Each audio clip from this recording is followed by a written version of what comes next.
Okay, so oh yeah. I don't know.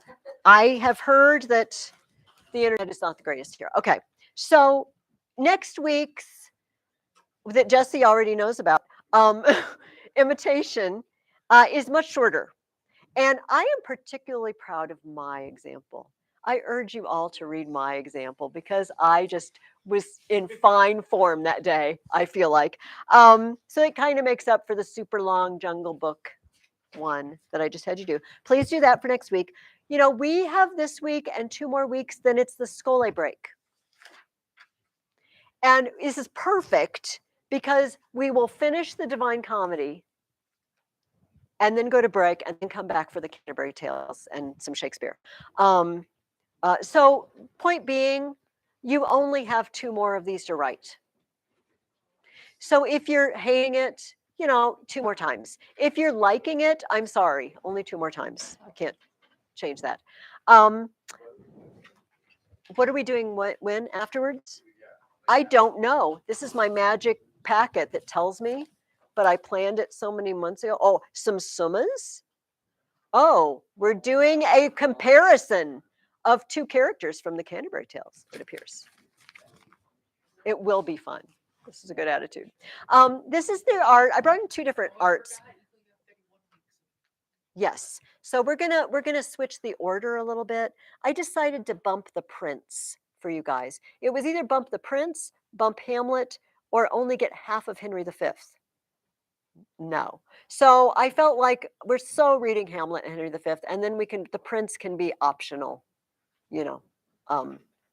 So it's not going to be the same order that it's in your book. I decided for you guys. Okay, this is another Giotto. Remember, he was mentioned in Purgatory as a famous artist.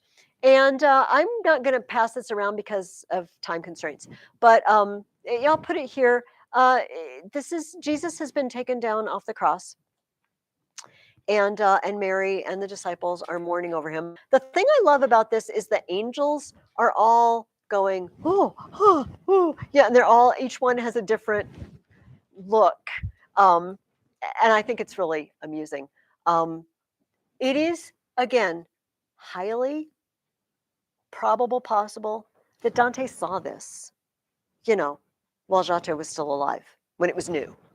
This is contemporary of Dante. Yeah, Jesse. That's okay. Yes.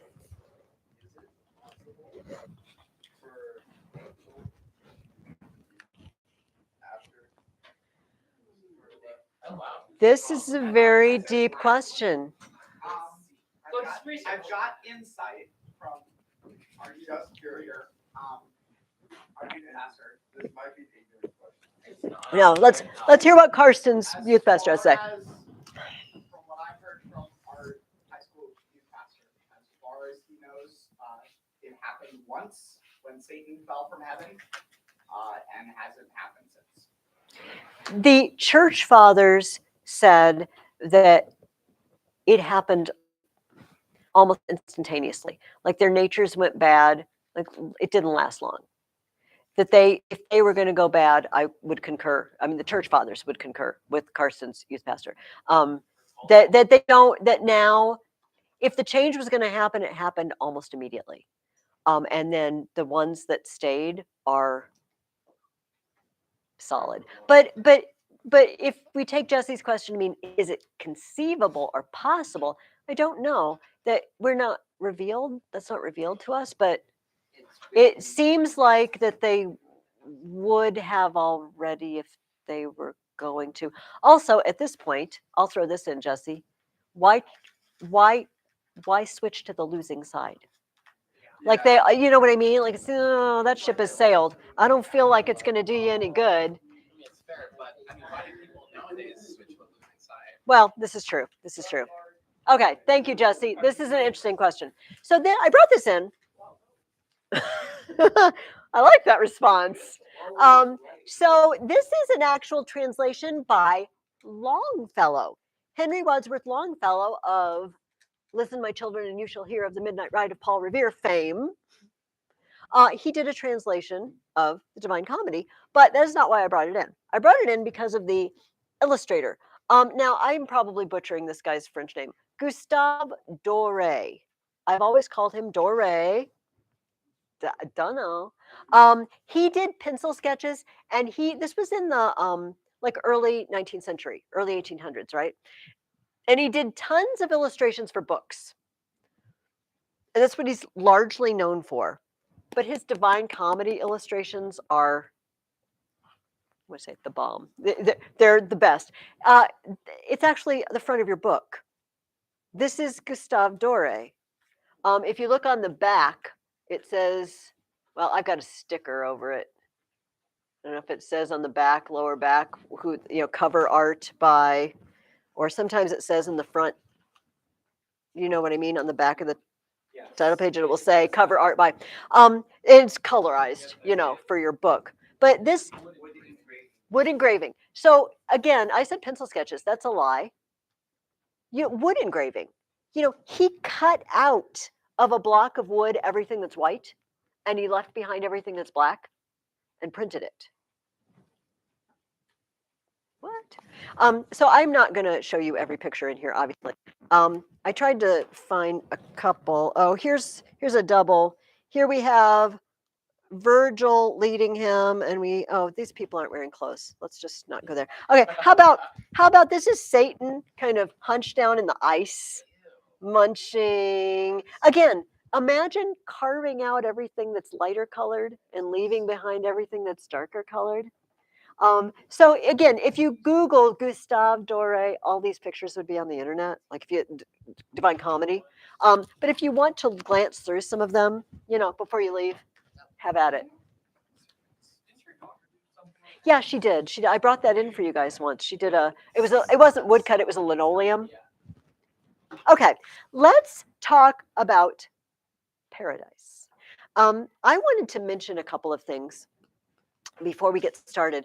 I've told you, and I think you guys have made some observations, that Dante's just super smart, right? He seems to know about everything. He knows all about astronomy. Oh my gosh, and it's the ecliptic and this and that, and it's the planets moving here and the stars are there. That seems like it would take a lifetime just to understand his astronomy. But then he knows all about history, and he knows what would be current events for himself, which is history for us. He knows poetry, obviously, and he's good with words, super smart. But one of the things he does in the Divine Comedy that you can't really see till you get to where you guys are, is he's building this perfect structure in words that it has a skeleton underneath it, it has patterns, and it has repetitions, and it has number. So I think I've told you guys that in the Middle Ages, they were super into numbers. Do we know about this? So not even just Middle Ages. They thought numbers mystically represented things. Can I think of an example? Like all the sevens in the Bible, the church fathers always said, this is completion. Because 7 days of creation, right? And then it was complete and God rested. So anytime we see sevens, they said this is representative. Like when it said, how often should we forgive our brother? Up to 7 times. And Jesus said, no, 70 times 7. He didn't mean forgive them 490 times and then the 491st time they're toast. You do not have to forgive them anymore. It's a representative of mega completion, right? So then they'd speculate, so what does 666 mean? It's like a trinity, but it's the number that falls short. It's man who falls short of completion. So, but then also, you probably know this, that like Greek and Roman letters also stood for numbers. And so you could take a guy's name and you could add the number of his name by adding up the numerical value of the letters of his name, and then would it add up to 666? Apparently, if you do Nero Caesar, but they had all sorts of, and they all knew Nero might have been a type of the Antichrist, but there was somebody else coming. Do you know what I mean? But they played with this. And so I think I also mentioned the weird 153 fish that they caught. Did I mention that to you guys? Do you know after resurrection, Jesus is hanging out on a beach, and they're fishing. They're fishing and they fish all night and it's crummy. And he says, "Oh, you got any fish?" No, no. He said, "Well, throw your net over there." And they haul in, the story, all the fish, and then they eat fish with Jesus, and none of them, it's like, it's Jesus, it's the Lord. I know, just don't say anything. And it says specifically they hauled in 153 fish. Not, but why did you not just say, and they got a lot of fish?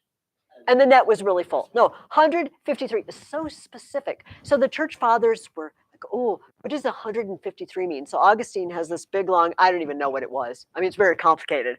Like, it's this, which is the number representing, times this, which is the number representing, plus this. Okay. It seems really odd to us, but this was normal for them. That numbers had meaning. And frankly, if the Bible is inspired, and it is, then why did God go out of his way to tell us there were 153 fish? I feel like there is a reason, because it could easily just be there's tons of fish. So number was really important. And Dante, in that little book that he wrote, the Vita Nuova, about meeting Beatrice and then sort of abandoning her for philosophy and everything, he said the number 9 always followed this lady. Like just nines, like her birthday. He met her when he was 9. And then he just has this whole list of things, how 9 is related to Beatrice. 3s and 9s. Of course, 9 is 3 perfectly, because 3 times 3 is 9. And if 3 is like the Trinity, if 3 is a wholeness, then 9 is super wholeness, because it's the square of.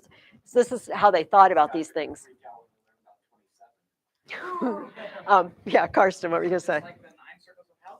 Yes. Yeah. Well, see, this is what I was going to show you. So obviously, this poem has 3 parts. That's painfully obvious to all of us. But notice this. So I wrote this down because I can't ever keep it all straight. Okay. Inferno has 3 main areas. Outside the main gate of Dis. Then inside the gate, there's the areas of violence and the areas of fraud. All right. Purgatory has 3 main areas. Anti-purgatory, like the front steps where the people have to wait, then the mountain, then the earthly paradise. Paradise has 3 areas, and I need to do something else to show you something to make this make sense. Okay, so here's the earth, and then we have the spheres, okay? And I'm just going to draw 4 of them. We have Mercury. No, we have the moon. Sorry. We have Mercury and we have Venus, and then the next one's the sun. Okay. So imagine that the sun is up here. Well, we'll have the sun here because that's where I put it. How about that? It's shining towards the earth, right? And the earth, for the medievals, this is what would happen. The earth casts a shadow, right? A cone-shaped shadow. Because that's really, I don't even know what that looks like. It doesn't look like a cone. They thought, we know that, we have a lighted up atmosphere and has to do with the atmosphere and the light diffusing through the atmosphere. But to them, it seemed very reasonable, and it is reasonable, that if you went out into space, everything would be light except for the cone of shadow that the earth casts. Like everything else would be lit up. So if you read Out of the Silent Planet by C.S. Lewis, and I don't want to blow that up for anyone, but it involves space travel. And the main character goes out in space, and it's light. It's light. It's warm. It's friendly. It's beautiful. Remember, this was written before moon landing and things like that. And so in the medieval idea, there's this cone. And the cone ends on the sphere of Venus. we're going to talk about these 3 spheres today, and you might notice something. The people he meets on the moon were inconstant in their vows. The people on the sphere of Mercury loved honor. I mean, they've repented. Do you know what I mean? They're in heaven, but they just had kind of a character bent that way. And the people in Venus, as you would expect from the goddess of love, were, he calls it the amorous in this, like driven by love, maybe excessive love, but healed and mended and confessed. In other words, these 3 places have a little bit of flaw to their character that's just part of their makeup, and they all fall in the shadow. They're slightly in the shadow. So the first part of paradise is in the shadow. Then he's beyond the shadow. And then the last part, this is the prima mobile, okay? It's the biggest sphere. This out here is the Empyrean. It's where God is. It's just everything that's outside of everything that's been created, where God is. So 1, 2, 3. 3 parts always. Now, Alex, I've got more 3s, but you want to dive in? Okay. And then notice another 3, the 3 spheres inside the shadow. And interestingly,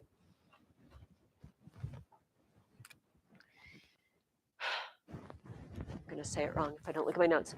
The people in the moon, we could say they failed slightly in faith. They didn't believe enough. They gave up on the dream. They changed their vows. The people of ambition fail in hope. They hope for something like, I want to be mighty and strong and get a lot of glory. And then the people in Venus slightly failed in love. I know. Every time you just start peeling these back, you're like, what in the world? Unbelievable, the stuff he did. And in every single canto, they call it, Inferno, in Purgatory, Paradise, the first 9 cantos are the first section. Canto 10 always moves you into the next section. There's always 9. That's the threshold or the outside or something. 9. 3s and 9s. They are everywhere in this poem. This is just a few of them. He in Canto 1 of Paradise, he warns us. Let me find it. Oh, that's 4. I have been at heaven of his most light. I can't really describe it. I'm not good enough. He warns, and then when he starts Canto 10, he does it again. It's like he's making a new start. Sorry, it's hard to find the beginning. To find out what number it is, because the numbers aren't at the top of the pages. Okay, here we go. And we have 33, 33, and then 34 in Inferno, making a total of 100, which also was because it's 10 squared, it was significant in some way that escapes me. So he says again in Canto 10, when he starts over, stay on at table, reader, and meditate upon this foretaste if you wish to dine on joy itself before it is too late. I set out food, but you yourself must feed. For the great matters I record and all my attention, and I must proceed. Embedded in there. Not to mention that, remember his terza rima, his stanzas that each have 3 lines. This is so beautifully, intricately crafted. I mean, there are people who write huge books on this, right? I'm just throwing out a few obvious things. It's really amazing. And the fact that they're tied, the canticles are tied to each other. For example, in every Canto 6, it's politics. Was that you? It came from that corner. I'm like, is there a ghostly presence with a phone? It didn't sound like my phone. No, that's fine. In Canto 6 of Inferno, of Purgatory, of Paradise, you would get a big here in a minute. It's not the same canto, so it's not perfect. But in the sphere of the moon, Dante meets Picarda, who had vowed to become a nun and left her vows and got married under duress, which Dante asks about. Do you remember a lady who also gave an extensive backstory towards the beginning of the Inferno in the first of the main circles? Like not the limbo and the virtuous pagans. What was her name? One woman blowing on the wind. Francesca de Rimini. Yeah. Francesca. Glad it was right. Picarda is sort of the answer to Francesca because Francesca erred in, you know, in inconstancy in a sense because she cheated on her husband with his brother for years apparently. And Picarda erred in inconstancy but made it right. Right. Anyway, that's just some tidbits out there to show you that there's way more stuff going on under the surface of just the plot of this poem that it takes years for people that study this to notice. Okay, Canto 1 begins this way. The glory of him who moves all things, rays forth through all the universe, and is reflected from each thing in proportion to its worth. Let's just stop there for a minute. Everything that exists, did God make it? I mean, I'm talking about some things made, but he made us. Do you know what I mean? All natural things. Okay, so then if he made it, does it all share in his glory to some extent? Yeah.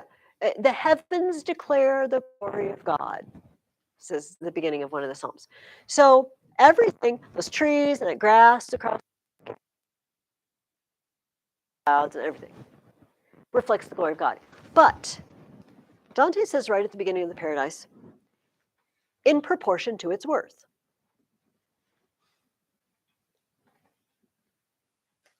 You might dispute this, but trees seem more glorious than a grass blade. Trees are complicated and some trees flower and grass is lovely. I like grass. Lay down on the grass, I'm happy for it. But a tree is not grass. A tree is bigger. I feel like birds have a different sort of glory than worms. Worms, great. Worms, God made the worms. They do good things for the soil. Lovely. But birds are kind of on a different plane. You know, clouds are great, but the moon, that's pretty awesome. But then, you know, the Milky Way, that's even more awesome than the moon. It's reflected in different amounts, including in mankind. We're made in the image of God, right? Reflect God's glory in a way that the bird and the worm and the tree and the cat and the dog, they don't. Are you with me so far? I mean, do you concur that there's something more glorious about man simply because we have the image of God in us? Okay. So he says, everything declares the glory of God, but some of it more intensely than others. Man would be the most intense, and I'm going to argue, especially after the incarnation, even more so than the angels. It says in Hebrews that the angels long to look into these things, the matter of our salvation, you know? Like, what? What did he do?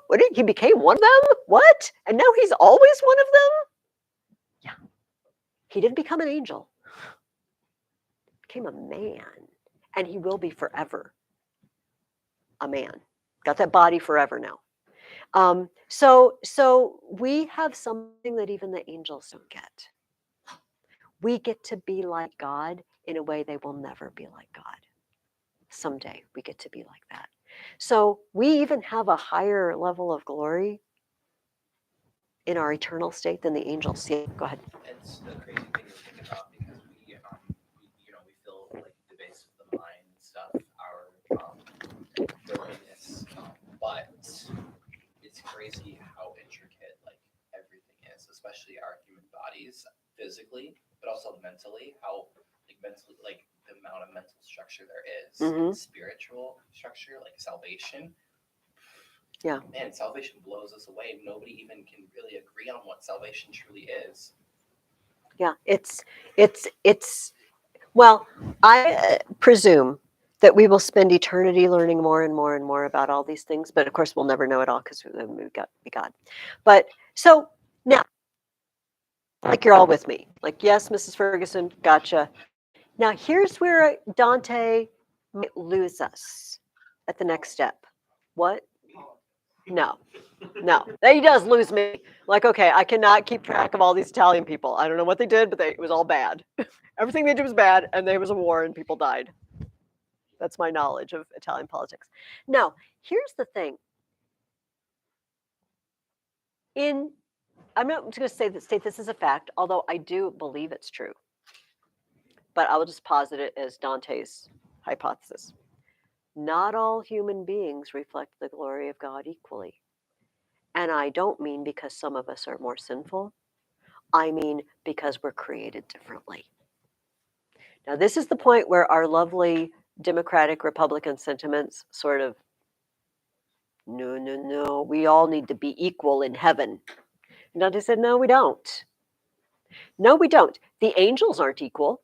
There are angels that are continually before the throne of the Father.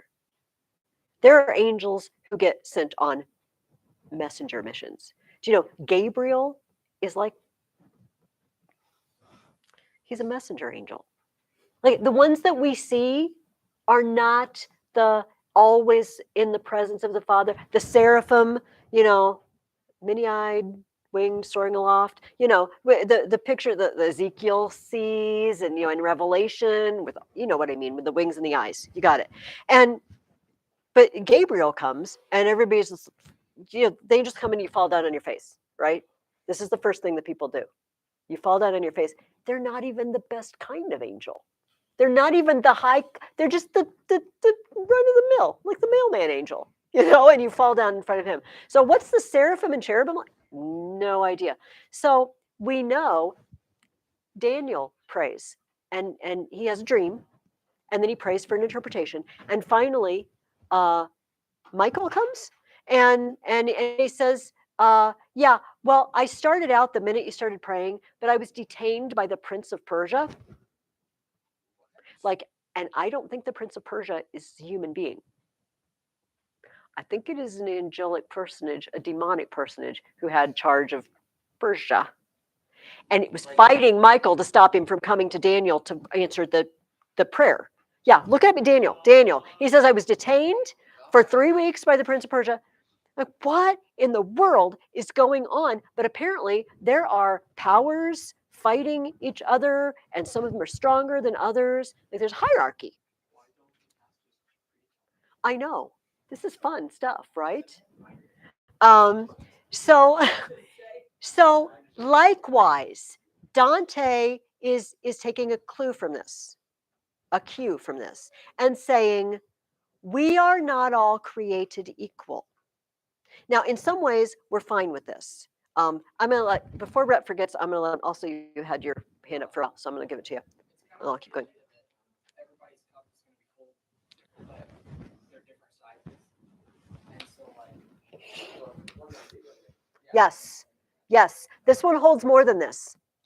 But if there, it does actually. This is only an 8 ounce. This is an 8 ounce, and this is 16.9. I know this. I checked. So in Paradise for Picarda, because we're going to read what Picarda has to say about this in a minute. She says, we're all as full as we can be. And it's stupid for this one to say, I'm mad at you because you have more liquid. I wish I had as much liquid. Yeah, dude, if we fill you, it's just going to fall out. You can't handle it. You're not big enough. But it's just like, oh, I'm full. Oh, I'm full. We're both happy. And this is really like I'm talking to 5-year-olds now, but it's fun. It makes it vivid. It said it perfectly. They all have as much as they can handle. They all have as much as they can hold, but they can't all hold the same amount. But the only reason that we get worked up about this here is envy and jealousy, right? So, and this is a besetting problem for me. I would also be on the envy ledge, doing the whatever. My eyes sewn shut for a while, because when other people know things I don't know, I get jealous of them, kind of, because I just want to know things. They're like, oh, they know. I don't know. They're better than me. And it's like, but maybe I know stuff they don't know. Do you know what I mean? And I'm getting okay. I'm slowly being cured of this, but but I only have a certain capacity of brain, and other people have more capacity than me. There are things I will never be able to do that other people can do. And that's the way it is. And I can grouse. Hey, are you guys with me? I can grouse about this and turn into somebody not very nice. Or I can just say, well, thank you, God, that I'm able to read it all. Because I could have a condition that I couldn't learn anything, but I don't. Thank you, God. You see what I mean? It's an attitude thing. And of course, the people in paradise have their purified attitude so that they can accept, you know what? I'm as full as I can hold. This is the place I was created for. Okay, go for it, Ethan. You can interpret that with like the spiritual gifts. Our spiritual gifts are different. We're all part of the body of Christ, but we're all different. Our cup is made differently. It's not like, don't think of it as just, oh, this cup has more in it. It's just different. It's just It's different. just different. Different means it could be unequal, but we're also all still the body of Christ. We're still like one person can be a pastor or a priest, and one can be just a follower. Like All that's loved equally.